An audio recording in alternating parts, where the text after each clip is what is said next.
and it reads as such: duty-free cooking oil. No recipe for easy life, say manufacturers. The Kenya Association, I don't have the hard copy here. The Kenya Association of Manufacturers says the government's duty-free cooking oil imports will not alleviate the steep cost of the product due to high distribution costs amid an ongoing tussle between the state and producers. Yeah. Do you agree with this? Yeah, I agree with it 110%. But let me tell you this. This duty-free things that the government came up with through Kenya National Trading Corporation is a fraud, let me tell you. It's all an attempt to try and line the pockets of those who are politically correct or those who finance this administration in their campaigns. Look at the sugar. 600,000 tons duty-free came in. The price of sugar was 5,000 something at the time. Now it's 7,000 something. It didn't help. None of them, the sugar, the maize, the rice, the wheat, flour, the beans, the cooking oil, all these things, have you seen any tender by KNTC or anything that has been given to businessmen?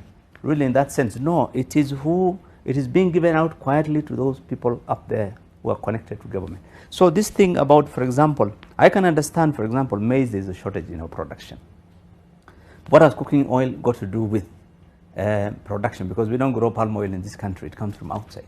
So it's all about, and there are 15 factories who have invested over 100 billion, over 100,000 workers in the whole, industry. Today are likely to, to face, job cuts because of what the government is doing. What they did is to give the 125,000 metric tons of import to friends of the government to import duty-free and then sell it at a premium to Kenya National Trading Corporation. So I import ready-made jerrycans of fuel, say of cooking oil, say at 20 liters at $20 or $21, CIF Mombasa, and I sell it to Kenya National Trading Corporation at $25 to $30. This is something that's agreed in boardrooms. There's nothing to do, because it's not something that has been, priced in the market. And then because of you're trying to say we're creating subsidy, but what this story is saying yesterday, that even with that crooked deal, still that thing is going to be expensive, because the people who are involved are not just people who are bringing it genuinely to try and sell to KNTC. No, this is a deal that has been done so that people can be given cuts along the way. So it doesn't make sense. So in the process, you are losing tax in that import. This industry that is generating over 50 billion shillings a year is also going to shut down, and you're losing taxes again.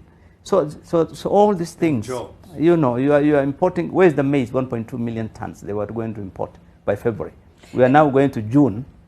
The Cabinet Secretary for Agriculture did put them on notice. They didn't. They got only 48 times 2. I think 96,000 tons out of 1.2 million. Is it going to change the situation? Where is the sugar you've seen? The rice, by the way, the same thing. The price of rice has not changed.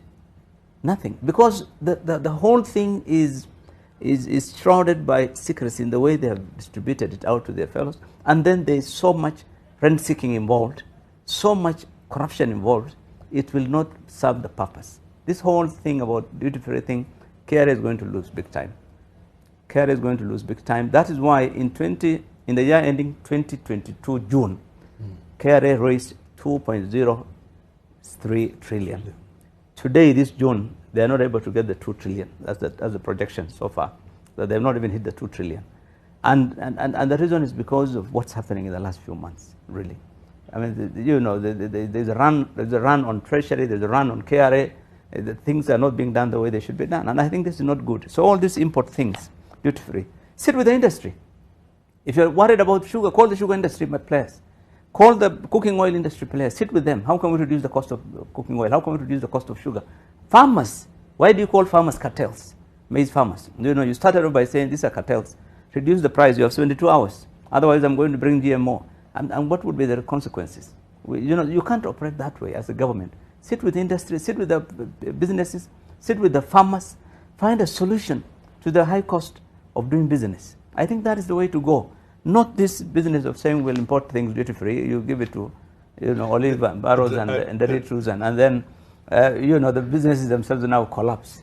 I wanted to say, a bit tongue-in-cheek, these measures have the intended effect. You see, the intended effect is rent-seeking The intended thing is to create is corruption. It cannot possibly have been intended to bring down the cost of food for Kenyans. Otherwise, you wouldn't do it like that. I mean, these 15 factories that make edible oils, if you are really interested in bringing down, then they should have been the ones importing duty-free. All right. Good. So I want to move us now to